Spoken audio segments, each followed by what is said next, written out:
ngo wa 48 Yohana ho twavuze ni 16 murongo wa 13 uwo mwuka w'ukuri naza azabayobora mu kuri kose kuko atazavuga kubwe ahubwo ibyo azumva n'ibyo azavuga kandi azababwira ibyenda kubaho uwo azanyubahiriza kuko azenda kubyanje akabibabwira ibyo data afite byose ni ibyaje nico gitumye mvuga nti azenda kubyanje abibabwire amen. Mu Efeso wahageze icyambere ku 17 kugira ngo Imana y'umwami wacu Yesu Kristo ariyo data wa twese w'icubahiro ibaho umwuka w'ubwenge no guhishurirwa bitume muyimenya amen.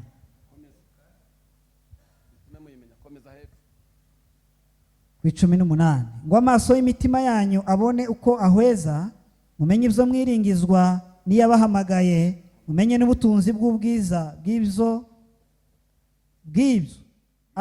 bw'ibyo azaragabera mumenye n'ubwinshi bw'imbaraga zayo butagira akagero izo iha twebwe abizeye nk'uko imbaraga z'ububasha bwayo bukomeye ziri izo yakoreye muri Kristo ubwo yamuzuraga mu bapfuye kamwicaza iburyo bwayo ahantu ho mu ijuru imushyize hejuru y'ubutware bwose n'ubushobozi bwose n'imbaraga zose n'ubwami bwose n'izina ryose rivugwa uretse muri iki gihe gusa ahubwo no mu bihe bizaza amen.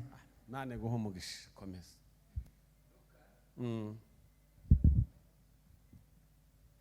24:48 Bibiri iravuze ngo nimwe bagabo b'ibyo kandi ndore ngiye kubohereza ibyo data yansezeranije ariko mugume mu murwa kugeza ubwo muzambikwa imbaraga zivuye mu ijuru amen. Amen. Reka mbanze nivuge amazina yanje banita Rutimirwa Tito ndi umupasitori mfite umuryango w'abana benshi murumva ndi umuntu ukomeye hafi abuzukuru 30 aho nakiriye agakiza muri 69 nkora ubukwe muri 71 mu kwezi k'umunane ku itariki 13 ntaramira Imana kora burakeye n'ubu mu Rwanda mu banyarwanda nzanikora kunda Yesu n'abantu b'Imana ariko nkanga abanyeshari n'abazabanga abandi na Yesu ntabakunda bene abo bantu duha Imana icyubahiro. Yesu ashimwe cyane. Amasaha n'umwanzi kandi ntawo yagaya n'icyo gihe mwatangiriye kandi mfite umwanya muto bene data ntimugira ubwoba baza nyuma yanje mfite umwanya muto sinzi ni make sa n'iminota 40 kuko ndagenda igitengera niyo ndara ejo nzagenda ko mu masaha 7 nibwo nzafata imodoka ngenda subira mu Rwanda. Imana ihereza abasore umugisha Imana ibaha umugisha kuvuga ngo umuntu avuye mu rugo ngo aje gutaramira Imana muza abagabo bataramiye Imana aje wewe duhe data icyubahiro Bwana asifiwe. Abantu bataramiye Imana bagatindana n'Imana muza amateka yabo n'ukuri kose muza mubyumva muza amateka y'abagabo bataramiye Imana bazaga bajugunyirwa n'inyamaswa zigasesemwa zikabatinya. Duhe Yesu icyubahiro. Bwana asifiwe. Abagabo bataramiye Imana tugire dutya duhe Imana icyubahiro. Inzamenye igisirimba cy'umwuka n'igisirimba cyo kwigira ukuntu nyine ukapfa ariko inzamenye igisirimba cy'umwuka ndakizi inzambimenya nkamenya imigeri irimo imbaraga z'umwuka wera w'Imana kamenya n'ibindi gusa byo gupfa kugira gusa ariko hari ibyo kwikora gusa za 70 bamwe bazaga bandika amandiko ariko atarimwo pipi ngo bariko barigana buzuye umwuka wera bahaye bandika amandiko nyamandiko tukayamenya umwuka akavuga ngo iyi ngiyi ngo wayanditse ngo yigirishije suko nguko yigirishije ariko abana b'abakobwa batoya buzuye umwuka bahabatijwe mu mwuka bakandika amandiko ijuru tugasanga amakuru y'ijuru ari muri za nzandiko ziyabasharatura abize tiyoroje batoshobora kubimenya n'abamenuje ariko ayo makuru azava mu ijuru ntazava mu isi sifa kwa Mungu Bwana asifiwe sana reka tuvuge buke hejuru y'izi imbaraga z'umwuka wera Yesu yabaye mu byiciro bitatu cyangwa se nko mu bihe bitatu Yesu yaraje muzi kuko Yesu intego yiwe n'umugambi w'Imana kuri twe wagakiza Yesu niwe wari ibanga usomye mu Bagalatiya igice cya 4:4 biravuga ngo igihe gikwiriye gishyitsi ngo Yesu Imana yohereza umwana wayo kugira ngo aje kubatura abari mu bubata bw'ibyaha n'amategeko iyo niyo ntego y'Imana y'umugambi w'Imana kuri twe Yesu araza aravuka nyine aravuka n'ukuri kose kandi bitangaje avuka mu buryo butangaje mu ibanga ry'Imana umwana w'umukobwa utararongorwa ngo bakabona nyine acigatiye inda murumva bene ivyo bintu utagira umugabo ariko Imana yo mwijuru niyo habwe cyubahiro aravuka nyine Yesu aravuka n'ukuri akabebe izantekereza mu mateka y'isi nabize bose nta wundi wiswe umwami arakabebe arakana gatoya kakabebe ngo yitwe umwami cyangwa se ngo ajugumisha abategisi n'abami bari bariho ngo abahindisha umushisi ngo havuse umwami w'abayuda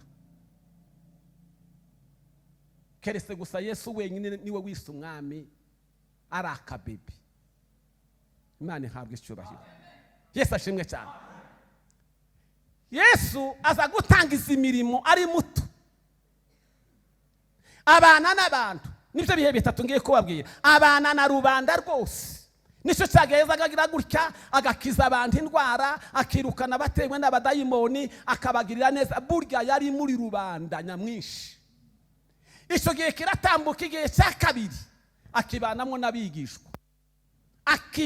n'abigishwa ngo abatoza abigisha ababwira abakomeza kugira ngo bamwiyumvemo hanyuma azareke kubasiga ari abantu gusa bari aho b'abanebweri azabasiga ari abagabo niko kwakunyezaga bazamukana rimwe akaja ku musozi akagira gute akaza akababwira ngo mwebwe narabatoranije Yesu ashimwe cyane usonye no mu butumwa bwa Yohana 17 uwo murongo mu masengesho ubwo Yesu yatangaga raporo aza kuyihereza se yaramubwiye ngo data ubahisha umwana wawe nawe akubahishe ngo kandi numara ngo umwubahirishe cya cyubahiro ngo yahoranye mukiri kumwe mu ijuru yari ko muhereza raporo kuko agiye gusoza igikorwa cyamuzanye gukora burya arababwira ngo abangaba barabawura bampa ngo none data nje ndiko ndaza huri ngo ariko abangaba boko barasigara mu isi ngo ariko nuje kubarinda ngo uzabarindire mu isi na ryawe wampaye nanje nkaribamenyesha uzabarinde umubi ngo kuko atarabisi ariko narabatoranije mu bisi tumupe Bwana butuko ntiturabisi nubwo tugenda nk'abisi ariko ntiturabisi yamye abakura mu isi abakura mu isi abashyira inyuma y'isi Imana ishimwe kuko tutarabisi icyo gihe akibanamwo n'abigishwa cya kabiri igihe cya gatatu yakibayemwo wenyine aho abigishwa yari yagiye mu rwego abigishwa batobasha gukabakaba ngo begere nasage yabazamukanaga agiye ku musozi kujya gusenga mu gashyamba ka Getsemane yarababwiye ngo atese munaniwe kubana naje isaha imwe mwabantu mwe baramubwira ngo umutima urakunza ngo ari ku mubiri wananiwe haya baba nuko ntibakabakabaga ngo bagere mu rwego rwa Yesu yari yagiye mu yindi ntera yari yagiye mu yindi ntambwe kuko agiye kurangiza igikorwa cyamuzanye hanyuma Yesu harafatwa nyina harafa n'ukuri kose baramubamba nyina arapfa ariko Yesu nyuma yo kuzuka amen. Bwana asifiwe sana. Nyuma yo kuzuka abana n'abigishwa iminsi 40, ngo yari ko muri iyo seminari y'iminsi 40 yari ko ababwira iby'ubwami no kubakomeza no kubwira ati ntimuruzi ntimukazasohoke mu murwa ngo mugende muje muri Yerusalemu ngo muyitambagiremo, bazabatera amabuye mutaramara kuhabwa, ahubwo mugende mwikingirana. Ibanga ryo mu cyumba ni ukurindira imbaraga z'umwuka wera ngo zibazeho. Izo mbaraga yababwiraga yarababwiye kuko nibamara kuzihabwa, icyambere zizabamara ubwoba, icya gatatu zizabakomeza, icya kane zizabagira abagabo bo guhamya. Ariko umugabo w'ukuruhamya ijuru rizarimwemera kandi rikamwishimira. Ariko mu migani biravanga umuhamya w'ukuri azakiza ubugingo bw'abantu, ariko umugabo w'indarikwa w'ibinyoma ntagomba guhabwa n'ubugari igifu cyo kubeshya. Umuntu w'ibinyoma baba bamusongera se bakamuha amata se aba ari umugabo, uwo ni umugabo se ni igifu cy'igifayo ngo kiraho ngaho cy'umugabo gusa. Ariko umugabo w'ukuri azahagarara ku kuri ahubwo agapfa. Muri 2013 nageze Kampala ndi mwivuga butumwa, ndabishurirwa mpishurirwa ukuri mwana wa mpishurirwa ukuri ni ukuri kose. Sinza nkunda kwerekwa cyane, ariko rimwe na rimwe y'Imana ingendereye izimbwira amakuru meza. Tuheze dati cyubahira arambara ngo ese uzi imbaraga z'ukuri ndisimbizi atuze ukuri ngo aho kugira ngo guhinduke ikinyoma ngo ahubwo kofa akugiraga nk'umuntu uga umuntu ni uzupfa, ngo ukuri aho kugira ngo guhinduke kureke kubukuri ngo ahubwo kofa kandi gandi kofaga. Amen we.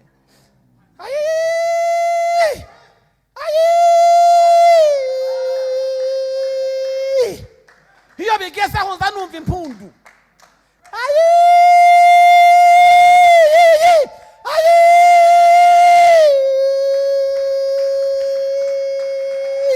Haleluya! Bwana asifiwe.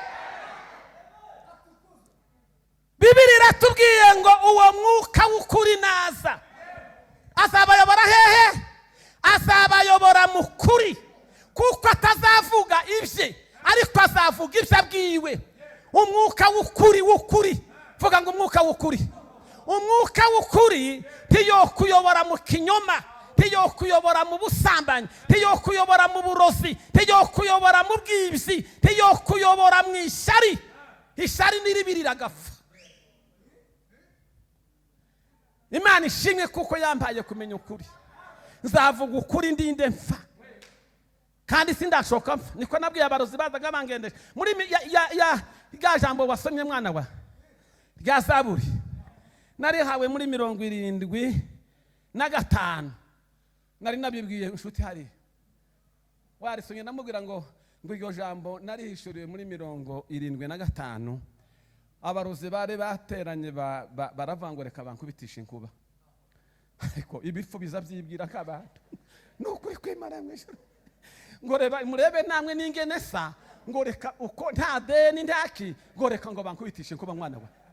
Urumva bene ko kuntu ibifu biza byibwira nk'abantu nyine bakubitisha gatiti inkuba batazi kuko ari mu bwigisho bw'Imana bakabasha gushyikira se ubugingo bwanje. Nari nuzuye umwuka wera, nari narakijijwe icyo gihe, nari mbaraga z'umwuka bakavuga ngo reka bakubitishe inkuba ibifa. Ni mumbere data icyubahiro gusa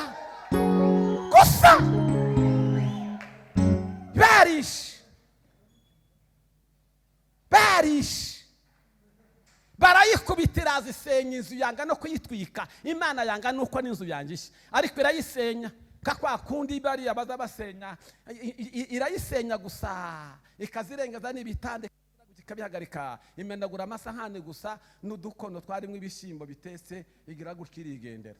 Tito arasigara ndi muzima ndaguma ndapanda Yesu. Ni mumbere data icyubahiro. Ese turi kumwe? Ndatinza bavuga butumwa n'ukuri kose nimureke tuvuge Yesu. Tuzatuvuga Yesu twamenye ukuri.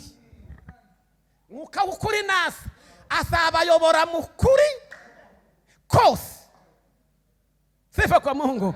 Azabayobora mu kuri kose kuko atazavuga kubwe kandi n'ibyo azumva n'ibyo azavuga azenda kubyanje abibabwire byose. Umwuka azaza afite intego mu buzima bw'umuntu, azaza afite intego, kandi umwuka wera mu kuza Imana imutanga, Yesu amwohereza, Imana ari ukugira ngo amara akajagari kose mu kamere yose y'ubumuntu izibanze igapfa. Nicyo gituma Pawulo yavuze ngo ese mwarapfuye. Gupfa Pawulo yavugaga ni ugupfa muri kamere ariko kaba muzima mu mwuka. Yesu ashimwe cyane. Kuko umwuka twahuye nawo umwuka kamere zikubwira ngo nyuraha, umwuka kakarura kavuga yayo ngo aho ngaho si ugomba kunyura. Uzosome Zaburi ya 32 umurongo w'8. Bibiri iravuga ngo Dawudi we ngo kuko wambereye inkoramutima, iravuga ngo nzakwigisha ngo nkwereke inzira unyura, ngo nije uzokubwira inama, ngo kandi ijisho ryanje rizakugumaho. Ijisho ry'Imana nta handi riza ryikiriza, ni kumukiranutsi wayo. Nzakwigisha mureke umwuka w'Imana. Pawulo aravuga ngo umwuka w'Imana ngo ni uje twahawe umwuka w'ubwo budusubiza mu bubata, twahawe umwuka w'imbaraga udutakisha uvuga ngo abadata. Tuhede ati cyubahiro. Ndatinze mu Efeso havuze ngo Pawulo asabira itorero rya Efeso ku murongo wa 15 aravuga ngo ngo mfukamira data wa twese kugira ngo abahereze umwuka, abaho umwuka w'ubwenge no guhishurirwa ngo bitume bayimenya. Amina. Ngo amaso y'imitima yanyu ngo ahweze, mumenye ibyo mwiringizwa niyabahamagaye, mumenye n'ubutunzi bw'ubwiza bw'ibyizaragabera, ngo mumenye n'ubwinshi bw'imbaraga ngo izo iziha twebwe abizeye. Ayewewe tisi zihereza abanebwe n'abanebweri n'abafi n'ibifi, izi zihereza abantu bizeye. Amina.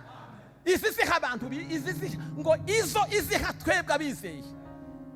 Siko biravuze izi ziha abandi abizeye ariko ntisi ziha abatizera. Mana yake abantu bari mu bice bibiri, hariho abizeye n'abatizeye. Ariko izo mbaraga ijuru ryohereza ngo iryohereze mu batizera, iziryohereza mu bizeye. Imana igufashe wizere, Imana idufashe mu babizeye. Amina. Kwizera umuntu ntaza guhabwa ibihe byinshi, uzi guhabwa rimwe. Kandi kwizera harimo nk'amagambo nkane ngiye gutinda, ariko biravuga ngo umuntu wenyine, iyo wamaze kwakira umuntu wenyine niwe uza wifatira icyemezo cyo kuvuga ngo ndaba umukirisitu ukamubawe. Kandi ntuzumuba iminsi yose, uzumuba umunsi umwe, kuko data w'abasegenge ndi umusegenge siwe wafatiye icyemezo, na mama w'abasinzira bari hano mwagize neza kubyara mama, kandi ngo ajye kubyara abyara Tito wizeye. Duhe Imana icyubahiro. Bwana asifiwe sana. Uwobyaye nanone yobyara umeze nkaje, aho kuvuga ngo nanone ambyare ndi umunebwe, ngo ambyare nzaba umugabo wo kugenda baguma kumvugavuga. Oyaye nanone uwobyaye yobyaye Tito. Bwana asifiwe. Kwifatira icyemezo wenyine ukaba umukirisitu. Ijambo rigira kabiri ukaba umuhamya w'ukuri. Nicyo gituma mu byakozwe n'intumwa igice cya 1 umurongo wa 8 kiriya gice muhora muso, hari igihe abantu baza basoma ijambo bakaza barinyura hejuru ngo riramenyerewe. Icyakora muzahabwa imbaraga umwuka wera nabamanukira, kandi namara kubazaho nibwo muzaba abagabo bo guhamya. Umuhamya. Bwana asifiwe. Ijambo rya gatatu, amina, ni ukwimenya uriwe, ukamenya ubusabane bwawe n'Imana. Yesu ashimwe cyane. Ijambo rya kane, ukareka bakavuga, ntugatinye ngo bakuvuze. Yesu yaravuzwe, Yesu arasuzugurwa, Yesu arangwa. Uri nkande wewe ukavuga ngo uri mu isi, ukavuga ngo bazabwo bose mwebene abanye barabakunda bose. bene wacu jewe ndakundwa n'abakeya abandi kandi twese turi bamwe bakangirisha ari abandi ntibaringirire kababwira ngo abaza bangirira ishari muzasaza vuba kandi muzapfa vuba Tito nsigare kuko kandi abo banyeshari nyine bagira gutyo ubu bamwe ni ibisaza baragondamye ukuntu nujuje imyaka 70 uwo yinkiye kirasi 70 suko nabaye mu mwuka yewe bana asifiwe abantu b'abanyamashari bakunje isura baza banasaza vuba bagakonyarara mwana wa ariko iyo wabaye mu bihe ibihe sengo witeka bizabigira gute ngo bizabintarura mu mpagarara ngo bikanigizaho data ninkamuganyirizo nkenya byose ngo muri ivyo bihe ngo nibwo zampabwa imbaraga zo gusinda ubukana bw'umwanzi ngo bigatuma nogeza ibihe byiza byo amen nawe Bwana asifiwe turi kumwe se murankunze muragahora mukunda abanyamwuka uzanga abanebwe no kubana nabo no kwicarana nabo abanebwe ta jambo narimwe bungu Yesu ashimwe cyane mu butumwa bwaruka havuze ngo nimwe bagabo b'ibyo nimwebwe bagabo be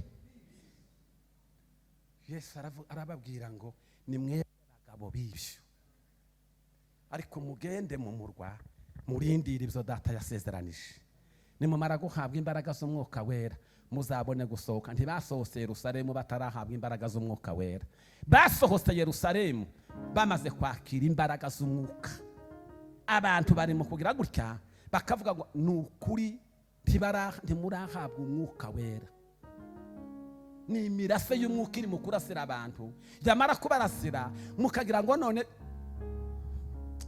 guhabwa imbaraga z'umwuka wera abantu benshi baracyari ku nkombe ariko nimusenge kugira ngo muve ku nkombe mutibuke mugende mu mabenga amabenga y'imbaraga z'umwuka harya Ezekiyeli yavuze ngo nanyujijwe mu mazi ahera mu bugomba mbari aho ni muri garidiyeni y'umwuka ngo amazi ngo bayapime agera hano mu mavi aho ni muri primiyeri ngo basubire kumupima agera mu rukenyerero aho ni muri segonderi y'umwuka ngo basubire kumunyuza muri ayo mazi ngo noneho ngo babaye umugezi ngo utabasha kwambukwa n'utazi kura gute n'utazi ko aho ni muri kaminuza y'umwuka nafurahia baraka zote za uri karama hizo nimezipewa katika hakuna woga ntabwoba uri muri mwisi y'umwuka ubu maze kugera muri ulimwengu wa roho aho niho rero n'isi uzuyireba ukabona isi uri hejuru yayo hari muri byavuze ngo naka ambari ya uzalimu hatia dhambi hukumu na kwa imani nikisimama